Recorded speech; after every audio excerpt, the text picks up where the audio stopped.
votre premier travail a consisté à créer cette vue VIndex avec deux liens, un lien vers la méthode client list de votre contrôleur et un autre vers la méthode client add.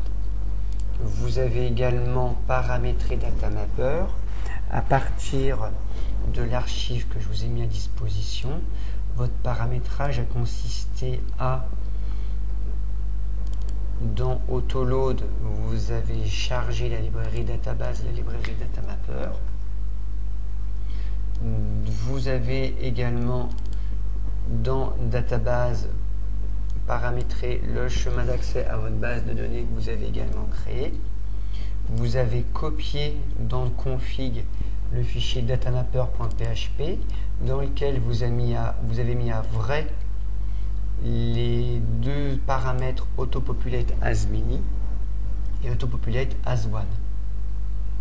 Vous avez également copié le dossier datamapper dans votre dossier application. Dans le helper, vous avez copié Inflector helper. Dans language French, vous avez ajouté le fichier datamapper-lang. Dans libraries, vous avez copié datamapper.php et vous avez dans third party copié le dossier datamapper. Pour terminer, vous avez également collé dans votre site l'aide, donc le manuel d'aide de datamapper. Également, dans index.php, vous avez collé à partir de la ligne 193 cette instruction qui permet le paramétrage et le chargement de datamapper au démarrage de l'application. Voilà. Donc ce travail étant réalisé, nous allons maintenant pouvoir créer notre méthode client list. Pour ce faire, cette méthode va avoir besoin d'utiliser un modèle. Donc le modèle, on va le créer. Il s'agit d'un modèle utilisant datamapper. Donc, nouveau modèle datamapper. On lui donne le nom de notre table, de notre base de données, mais au singulier. Donc, les termes sont anglais. Customer, donc c'est client. Je l'ai mal placé, je vais le déplacer dans modèle. Voilà. Et puis, il s'agit d'une classe en PHP, donc en anglais, avec une première lettre en majuscule comme habituellement. Et cette classe, donc les objets qu'on va utiliser de cette classe, ils vont être directement ou automatiquement associés aux données présentes dans la table client en anglais, customers, mais cette fois-ci au pluriel. Voilà les seules informations qu'on a à modifier pour l'instant. Alors, je reviens à notre contrôleur, c'est index, notre méthode client list. On va déclarer une collection des clients. Donc, $les clients égale new customer. Et cette collection les clients, elle va la charger automatiquement à partir des données contenues dans la table client de notre base de données. Donc pour ce faire, $les clients flèche get. C'est suffisant pour faire le chargement dans notre collection. Cette collection, pour la passer ensuite en paramètre dans notre vue, on est obligé d'utiliser une clé dans un tableau associatif. Donc comme on fait habituellement, $param, entre crochets, entre cotes, égale, et notre clé, cette fois-ci, on va l'appeler client au pluriel par exemple. Ce sera notre clé qui contient l'ensemble de notre collection des clients issus de notre base de données et de notre table client. On va également mettre un titre. Et le titre, on va l'appeler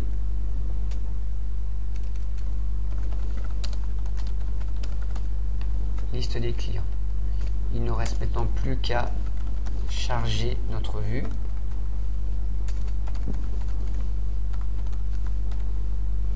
On va l'appeler V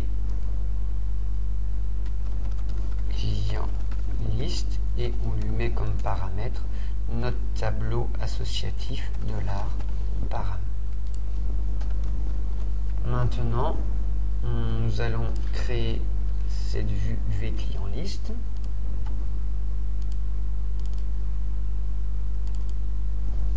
v client liste. Alors cette vue, elle dispose du même menu que notre méthode vindex, voilà, et elle a bien entendu un titre,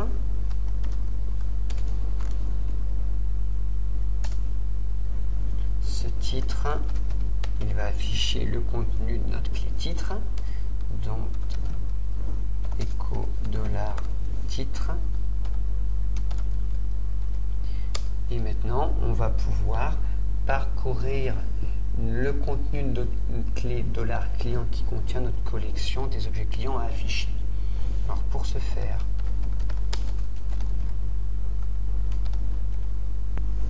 on va afficher le tout dans une liste HTML. On la déclare et on utilise l'instruction for each. On l'a déjà manipulé pour parcourir notre collection. Donc for each, on parcourt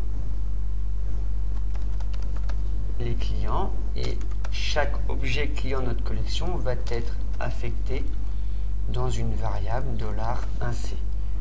Et ensuite, cette variable $1c, c'est notre objet client pour lequel on va appeler les méthodes permettant d'afficher les différentes données.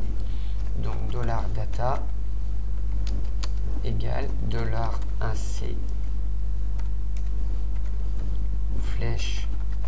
Donc le nom de la méthode est le même nom que la propriété dans la table.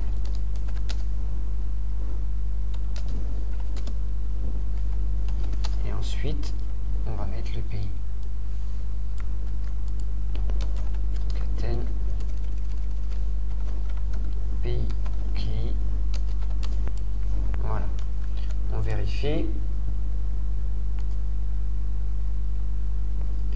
Donc, je clique sur liste des clients et vous avez les noms avec les pays des clients qui s'affichent.